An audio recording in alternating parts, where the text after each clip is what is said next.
Lanning. Today I'm going to be doing my April wrap-up. I read like 14 books and 5 of them were just novelettes or whatever they're called, short stories, but still, that's a lot of books for me. And I did this because it was like exam week at the end and I got my friend to put passwords onto my social media apps, so I just didn't go on those. And I also just don't handle stress well. The first book that I read was Name of the Wind by Patrick Rothfuss. This is a huge book and I really wanted to read it because I was in a fantasy mood, but I'm always in a fantasy mood. The writing was good. It was pretty much about like this magician who's super powerful and called the King Killer, but then it's him growing up from like when he was born to I think 17 or something. It wasn't bad, but I was just disappointed over all the hype that was around it, and I think I rated this book like 3.2 stars. The next book is Behind the Beautiful Forevers by Catherine Gu, and I had to read this for a school project, and it's pretty much about the slums in Mumbai, and I can't believe any of this is real because these corporations are just taking over people's lives, and you're just like, what's going on? And the people there were doing completely awful things, like this one woman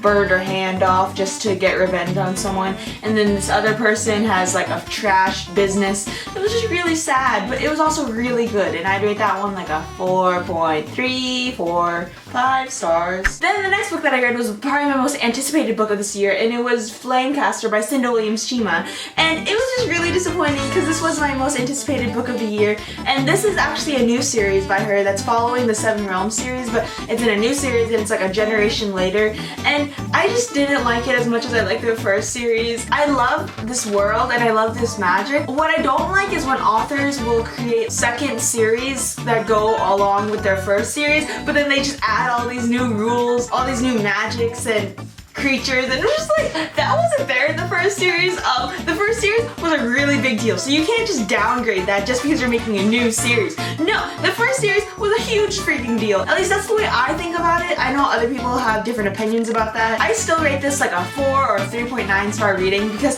this was a good book. It just didn't live up to my expectations. And then because I was feeling super disappointed in the books that I had read, I chose to read Kindred Spirits by Rainbow Rowell. That was such a good and cute book that got me into like a contemporary mode, which doesn't happen a lot. But it was pretty much about the Star Wars fangirl, and I just wanted more, and I would rate that like a 4.8 stars, because that really got me out of my sad mood. So then, because I was in a contemporary mood, I went onto Wattpad, and then I found Colleen Hoover's book, Finding Cinderella. I didn't know it was a short story in her series, Hopeless, but it was also like the short story that came after Hopeless actually happened.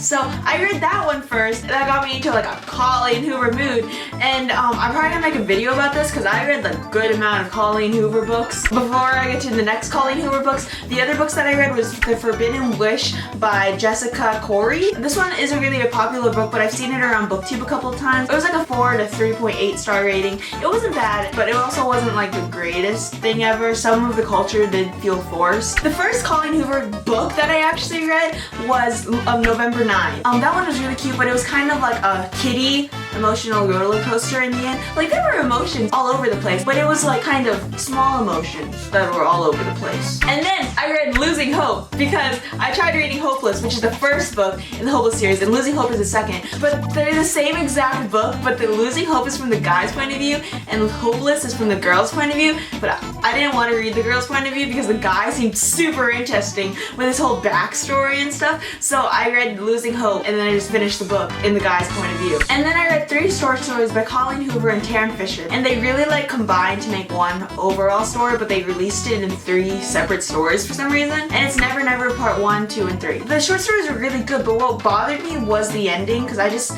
didn't really like it. And then the last book that I read was The Rose and the Dagger by Renee Audier. This was also a really anticipated book for me, and it didn't really disappoint. It just felt kind of underwhelming, I guess. This was the second book in the Rose and the Dagger duology, and it definitely wasn't bad. There were just a lot of minor problems that I had with it. For example, in the whole entire world there is a magic system going on, but for some reason they introduce it, but then she doesn't really elaborate on it at all. Like, you just know that it's there, but then you don't really know much about it, and I just don't know why she introduced it if that was the case. I think it tied up a lot of loose knots in the duology, but is that the saying? I think it is. It was a solid ending. It just wasn't like super amazing like what I thought the first book was. I read a total of 12 books and 5 of them being novellas, but still, that's a lot for me, so good job, Lanning. These are really the only books that I read that I actually own, which are the first for ones, because usually I read the books that I own. The majority of where I was reading my books was on my iPod, but thank you so much for watching. Bye!